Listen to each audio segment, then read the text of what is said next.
Tuesday this week. So in that particular conversation, they offered the sum of 60,000 naira that we vehemently rejected. When we left that meeting, we informed them that we don't want to attend any other meeting without commitment from government. At any other meeting they want to call us for, there must be clear-cut commitment, of which they agreed. They invited us for a meeting again today.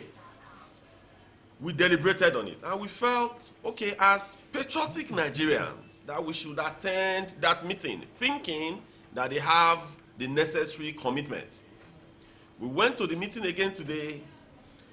To our surprise, there was really no representation from government. There was no substantive ministers in that meeting. They all had representatives without mandates, apart from the Minister of State for Labor, that is actually the conciliator. There was no representation from the federal government. There was no representation from the state government. So technically, they abandoned the meeting. So getting to the meeting, there was nobody to offer anything.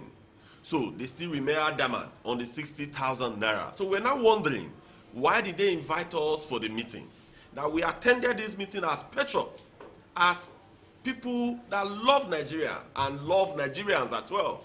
But government on its own refused to do anything much more. Even a kobo was not added to the 60,000 naira that they proposed on Tuesday, that we rightfully rejected.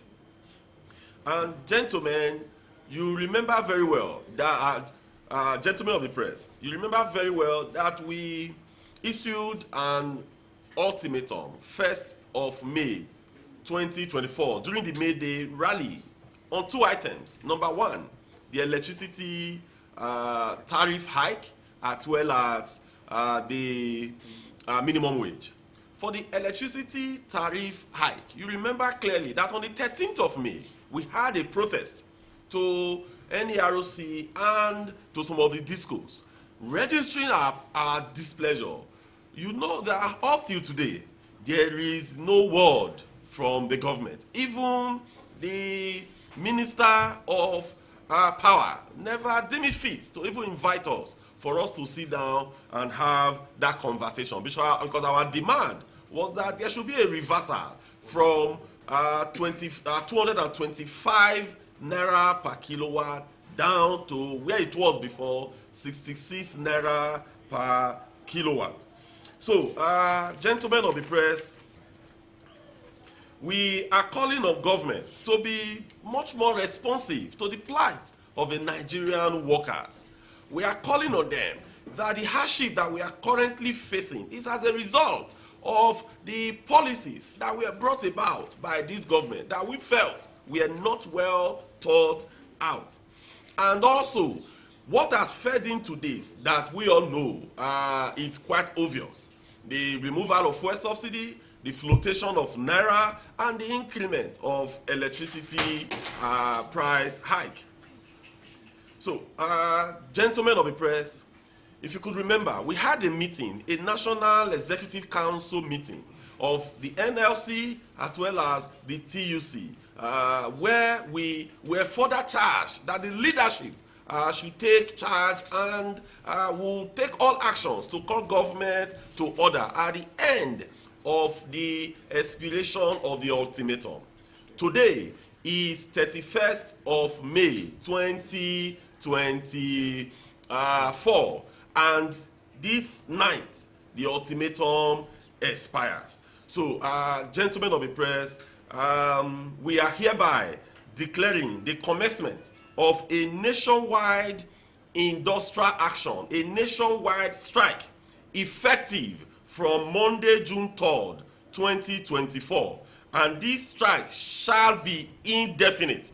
And this strike shall be on until we have a new national minimum wage, until government is serious and also the tariff increment in electricity is reversed. We are united on this. We believe that this is the way forward. we believe this is the time, as we have done over the years, to consistently stand with the working class of Nigeria, because they have been battered and they have been downtrodden the way it has been from May 29th till date. So, comrades, gentlemen of the press, that is actually our stand on this. So, by midnight on Monday, June 3rd, we shall embark on a nationwide. Sunday midnight. Sunday midnight, we shall embark on a nationwide strike, effective Sunday midnight, June 2nd, 2024. I think that's what I read. Thank you so much, Tom.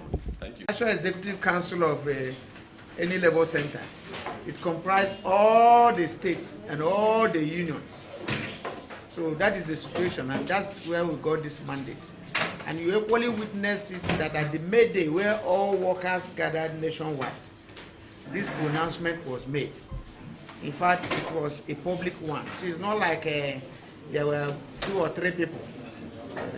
It's a mass-based, and as of today, there is no minimum wage for Nigerian workers, technically, by the expiration of the act, by 18th of April. So as at now, we're operating without any law, backing up the minimum wage.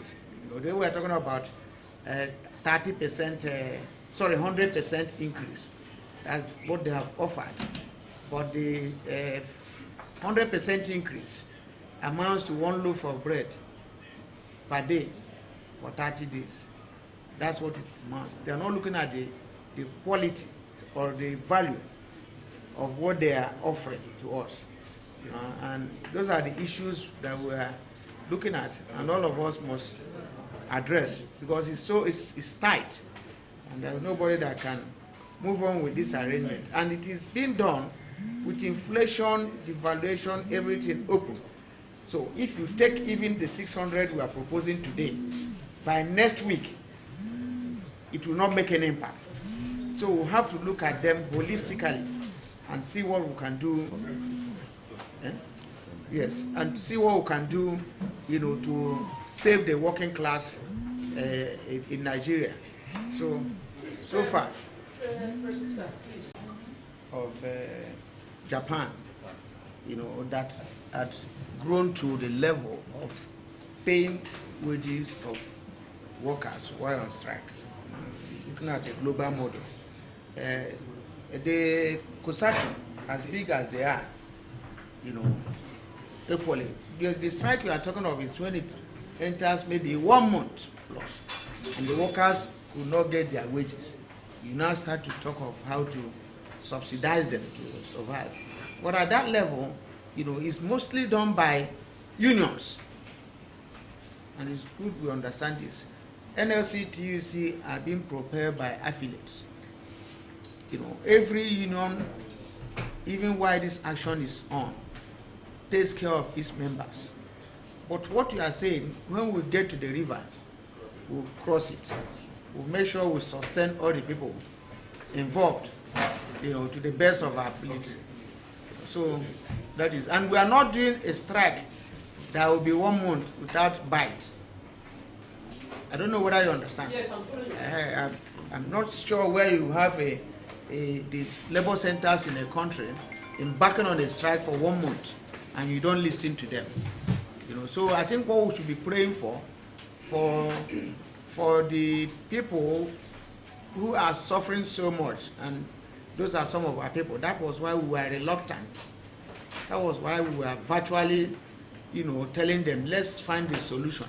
We in the meeting today, and we told them we have to be here and allow you to go and get mandate. We are ready to sleep here to allow you to get mandate to come back to this meeting. They say no, we should just allow them whenever they get mandate. That it is difficult to see even president, that they don't have access and all that. And then they didn't come out with it. We found ourselves in a helpless situation. So that is where we are now.